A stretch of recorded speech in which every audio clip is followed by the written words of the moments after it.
બાળકો હવે આપણે વાત કરવાના છીએ પારિમાણિક વિશ્લેષણની જે રીત છે એનો બીજો ઉપયોગ. એક ઉપયોગ તો આપણે ભણી ગયા કે એક જ રાશિની બે અલગ અલગ એકમ પદ્ધતિમાં એકમો વચ્ચે સરખામણી કરી આપણે, બરાબર.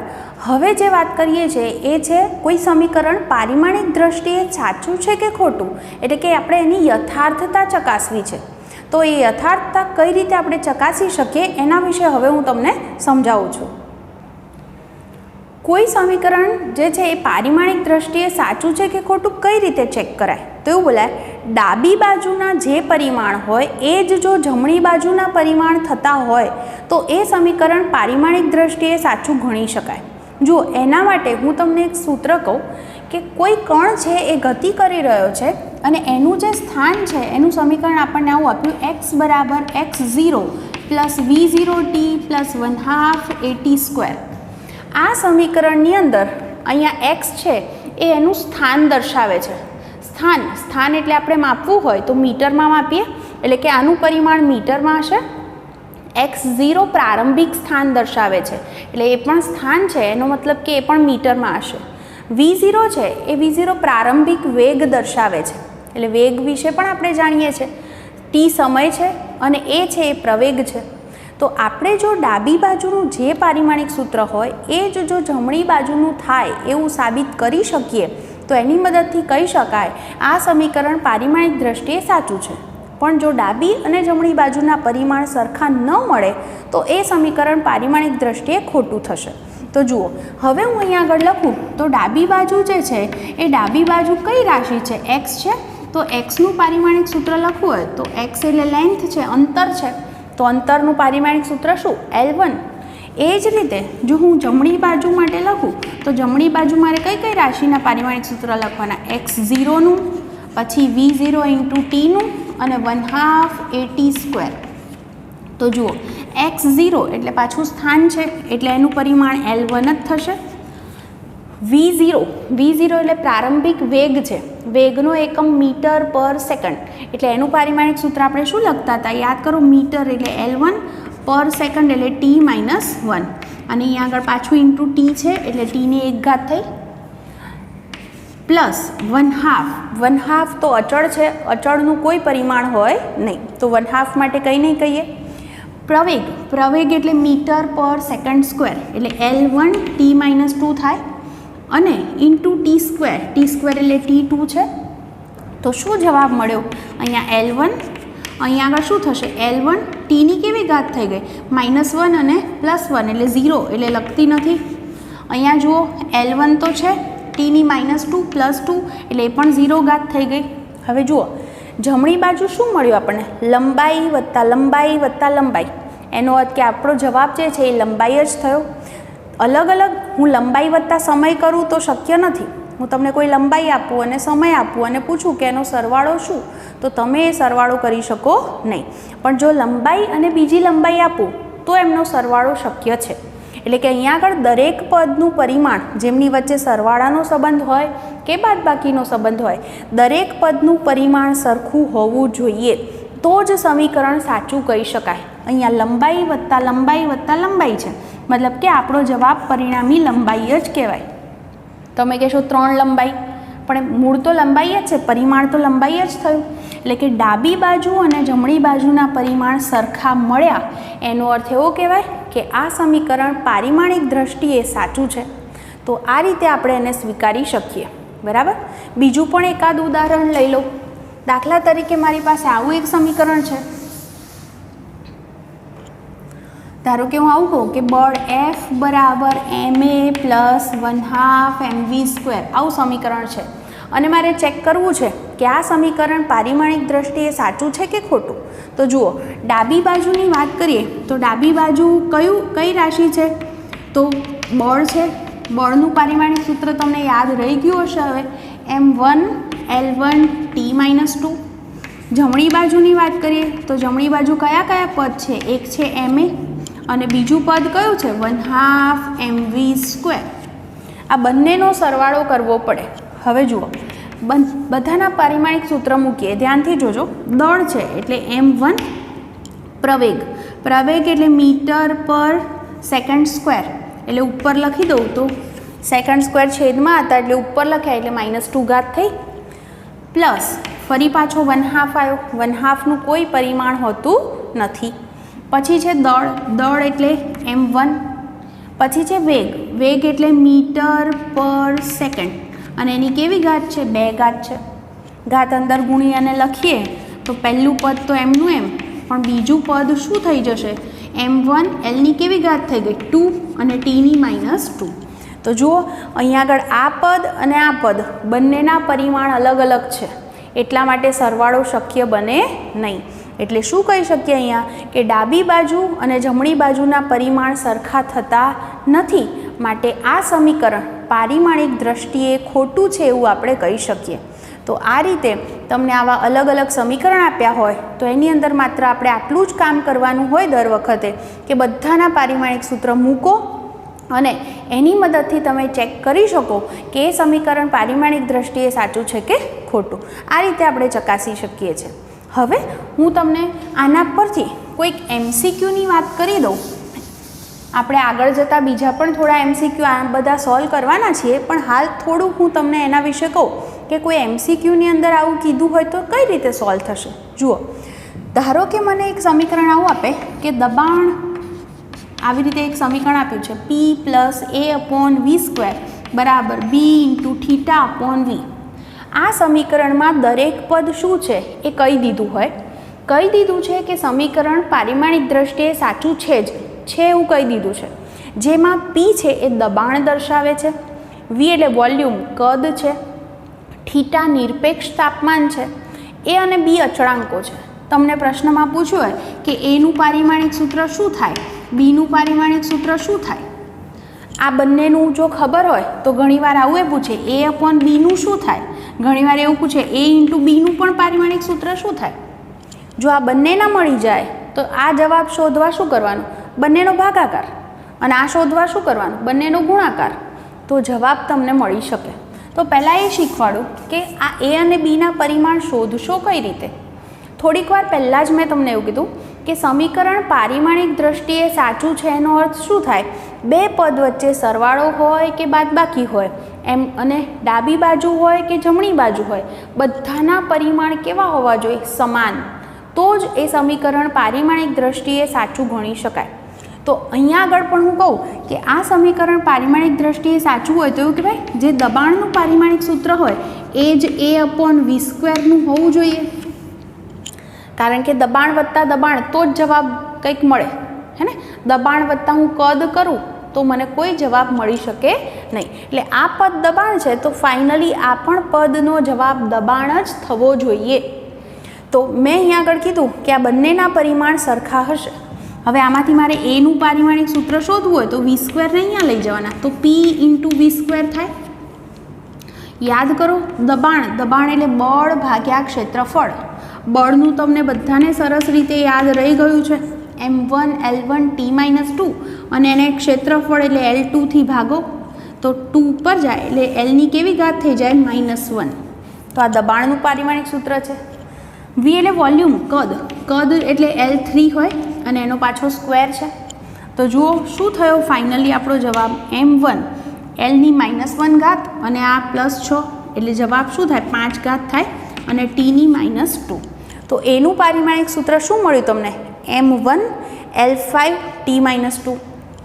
એ જ રીતે બીનું પણ શોધવું હોય તો શું કહેવાય?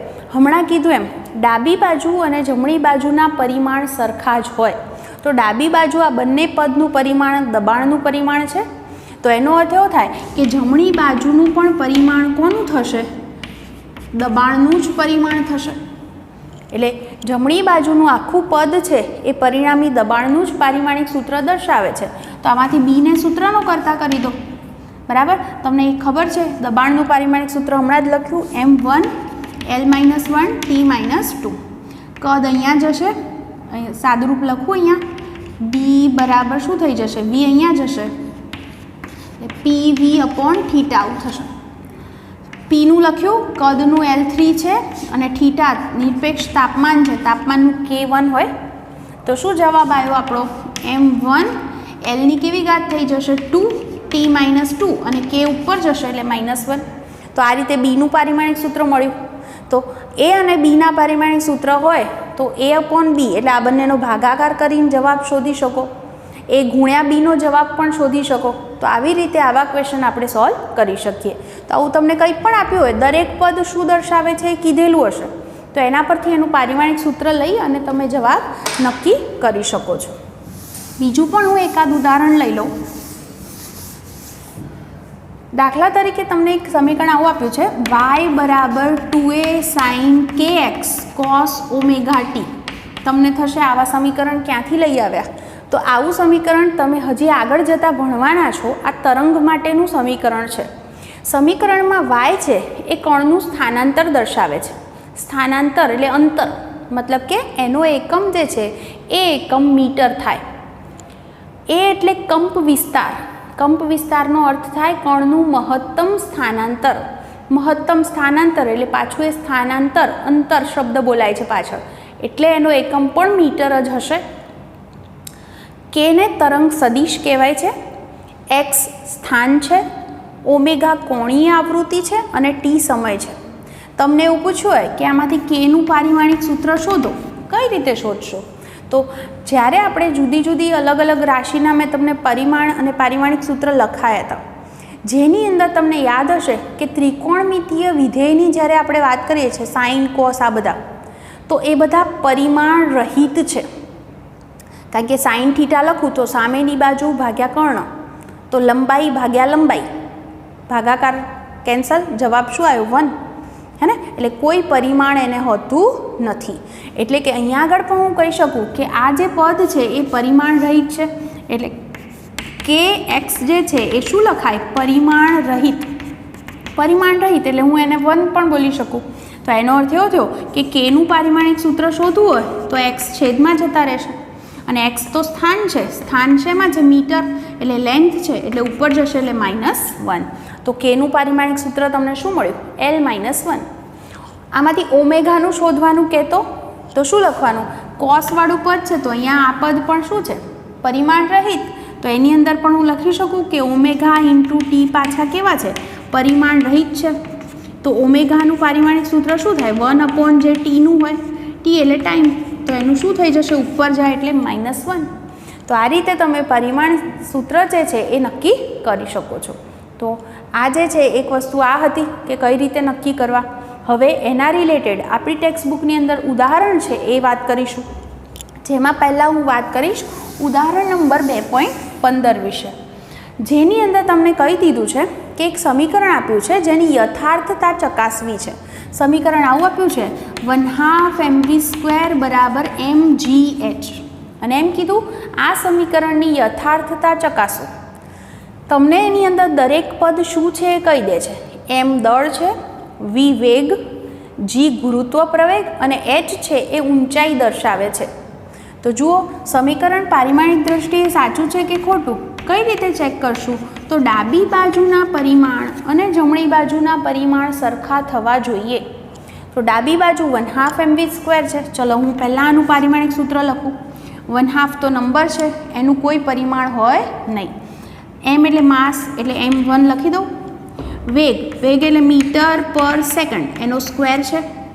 તો ફાઇનલી આપણો જવાબ થયો m1 L2 t-2. ઘાત અંદર ગુણી લીધી તો આપણને ડાબી બાજુનું પરિમાણ આવું મળ્યું. હવે જો આપણને જમણી બાજુ પણ આવો જ જવાબ મળે તો સમીકરણ સાચું કહેવાય. જમણી બાજુ શું છે? mgh. ચલો મૂકીએ. m એટલે માસ, g એટલે ગુરુત્વ પ્રવેગ, એટલે જે પ્રવેગનું પારિમાણિક સૂત્ર હોય એ જ gનું થશે. તો પ્રવેગનું પારિમાણિક સૂત્ર શું? મીટર પર સેકન્ડ સ્ક્વેર, એટલે L1 t-2 છે. અને હાઇટ, ઊંચાઈ, ઊંચાઈ શેમાં હોય? લેન્થ છે એટલે L1. તો ફાઇનલી આપણો જવાબ શું થયો? m1 Lની કેવી ઘાત થઈ ગઈ? 2 t-2. તો જુઓ, ડાબી અને જમણી બાજુના પરિમાણ સરખા મળ્યા. આનો અર્થ એવો થાય કે આ સમીકરણ પારિમાણિક દ્રષ્ટિએ સાચું છે. તો આ હતું આપણું ઉદાહરણ નંબર 2.15. તમારે આ રીતે લખી લેવાનું અને છેલ્લે ઉલ્લેખ પણ કરવાનો કે ડાબી અને જમણી બાજુના પરિમાણ સમાન છે, માટે આ સમીકરણ પારિમાણિક દ્રષ્ટિએ સાચું છે. એ જ રીતે હવે હું નેક્સ્ટ ઉદાહરણ પણ લઈ લઉં 2.16. જેની અંદર તમને આખું લાંબુ લખીને આપ્યું છે, હું તમને વાંચીને પણ કહી દઉં. ક્વેશ્ચનમાં એવું કીધું છે ઉર્જાનો એસઆઈ એકમ, ઉર્જાનો એકમ જૂલ છે, બરાબર, અને જૂલ બરાબર 1 કિલોગ્રામ મીટર સ્ક્વેર પર સેકન્ડ સ્ક્વેર. એટલે તમે આના પરથી પારિમાણિક સૂત્ર બનાવો તો m1L2T-2 થયું. એ તમને હિન્ટ આપવા માટે જ આપ્યું છે. તે જ રીતે વેગ માટે મીટર પર સેકન્ડ, એટલે એનું પારિમાણિક સૂત્ર બનાવો તો L1T-1.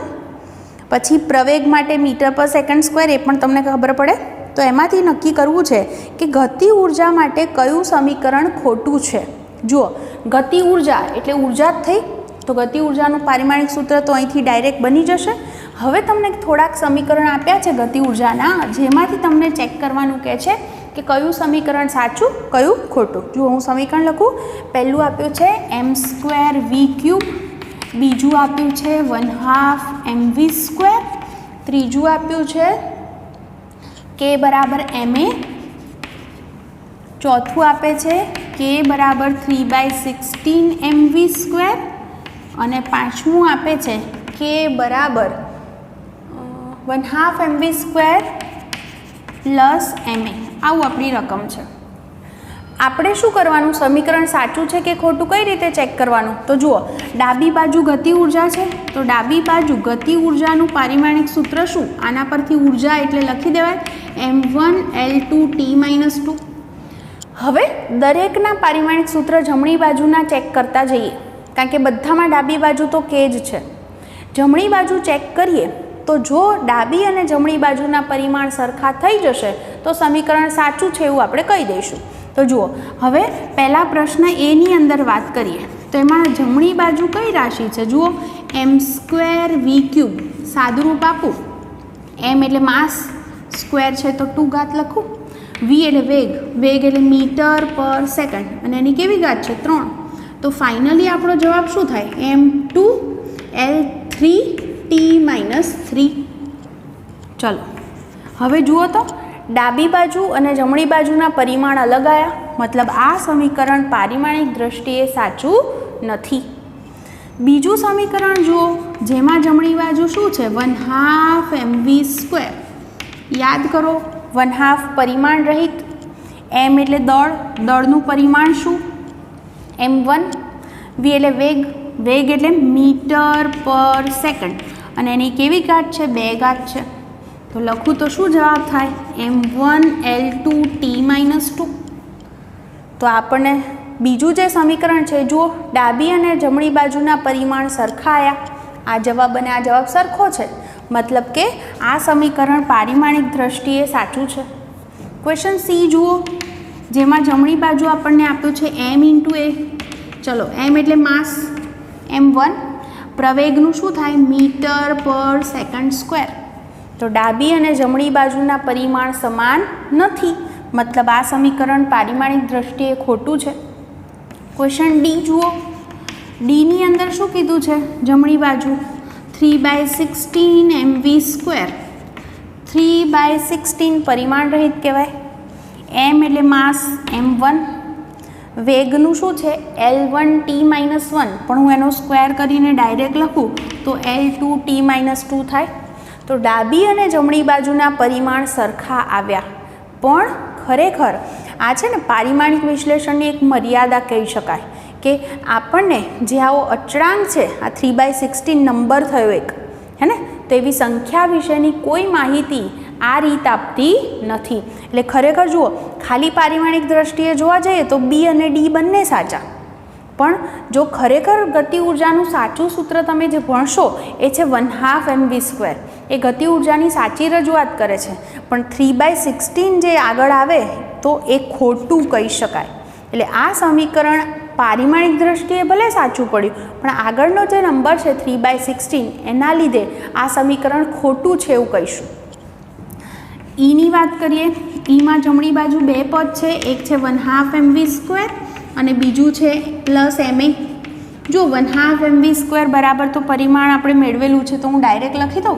શું મેળવ્યું હતું આપણે? m1L2T-2.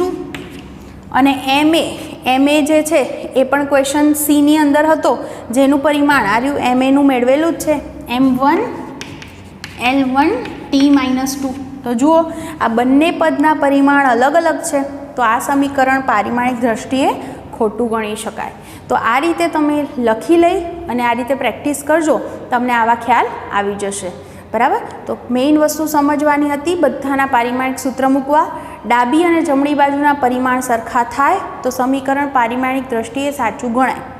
બીજું, બે પદ વચ્ચે સરવાળો કે બાદબાકી હોય તો પણ એમના પરિમાણ સરખા થવા જોઈએ, તો જ એ સમીકરણ સાચું કહેવાય, નહીં તો સમીકરણને આપણે ખોટું ગણીશું।